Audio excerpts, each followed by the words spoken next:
예수께서 잡히시던 날 밤의 일입니다. 모든 제자는 흩어지고 수제자였던 베드로만 신분의 노출의 위험이 두려워서 멀찍이 떨어져서 예수님을 따라가는 장면이 나오게 됩니다.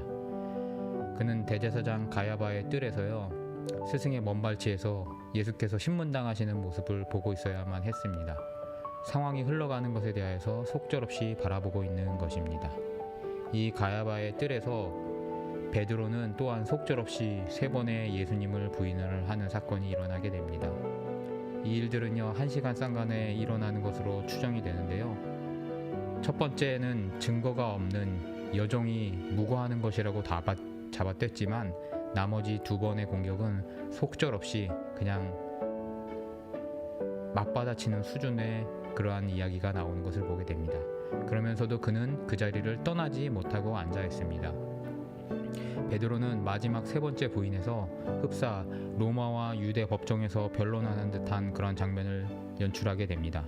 유대 율법에 따라 증인이 3명이 나왔고 그 중에 1명은 여종이기 때문에 증거가 불충분하기 때문에 마지막 1명만 더 나오게 되면은 속절없이 붙잡힐 위기에 처하게 된 것입니다. 그러자 그는 더 버티지 못하고 로마 법정의 진술 그 모양에 따라서 나는 내가 하는 말을 알지 못하겠다라고 그렇게 부인을 하고 도망쳐 나오는 장면이 연출됩니다.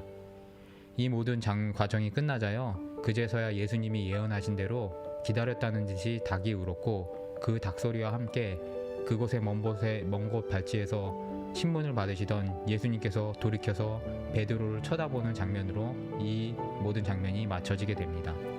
베드로는 예수님의 시선을 마주친 순간 무슨 생각을 했었을까요? 예수께서 자신을 끌고 들어갈 것 같은 그러한 두려움의 감정과 동시에 예수님에게 좀 전에 감옥도 죽음도 같이 하겠습니다 라고 큰 소리를 뻥뻥 쳤던 것에 대한 그러한 최소한의 도리도 했음을 예수님 앞에 알리는 것에 대하여서 다행스럽게 여기는 그러한 감정 등등 복잡한 감정을 느꼈을 것입니다. 우리 그리스도인들하면요, 누구도 이 상황에 대해서 전적인 무믿음도 전적인 불신도 이도저도 못하는 베드로의 상황과 좀 더 다르지 않았을 것이라고 이야기할 수 없습니다. 우리는 빛의 자녀들이지만요, 어둠 가운데 서서 길을 가고 있기 때문입니다. 우리는 항상 스스로 작다고 위축을 느끼면서요, 육신적인 두려움과 피곤함으로 인하여서 항상 아슬아슬한 신앙과 세상 사이의 줄타기를 살면서 신앙을 지켜나가는 것을 우리는 고백합니다. 그리스도인이 이웃이 어둠 속에서 우리의 그리스도인의 이웃이 어둠 속에서 손가락질 받으면 나는 아닌 척하거나 저렇게까지 유별나게 신앙생활하는 것은 예수님의 가르침이 아니야 라고 그렇게 하면서 자신은 예수도당이 아닌 듯한 그러한 부인하는 삶을 살고 있기 때문입니다. 입으로는 갈릴리 말을 하고 있으면서도 당신도 예수도당이지 라는 질문에 얼버무리는 베드로처럼 우리도 입술에는 예수 그리스도의 언어를 하고 있으면서도 삶의 위기의 순간순간에는 그 모면을 위해서 나는 그런 예수를 모른다. 저런 예수쟁이들하고는 나는 틀리다. 내가 아는 예수는 젠틀하고 세계평화와 인류를 위한 제너러스한 예수다 라고 표현하기 위해서 필사적으로 애쓰고 있지는 않는지 돌아봐야 한다는 것입니다. 그리스도인은 이 어둠 속에서 빛으로 불리움 받았기 때문에 그 빛은 언젠간 새 나오게 된다라는 것입니다.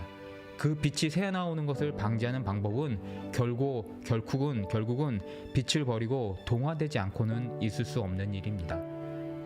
그러므로 사랑하는 형제 여러분, 우리 안에서 나오는 그 빛, 그것을 가리기 위해서 노력하는 것이 아니라요, 그것을 증거하는 방향으로 계속하여서 우리를 길러 나가야 한다라는 것입니다.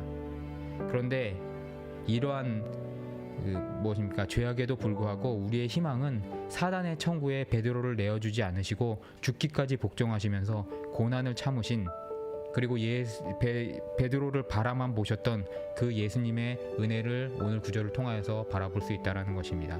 그 동일한 눈빛으로 예수께서는 우리를 바라보시면서 오늘 우리의 하루를 이끌어 주시려고 계속하여서 기도하고 있다는 것을 깨닫고 나아가시는 우리 성도들 되시기를 주님의 이름으로 축복하고 축원하면서 마치도록 하겠습니다.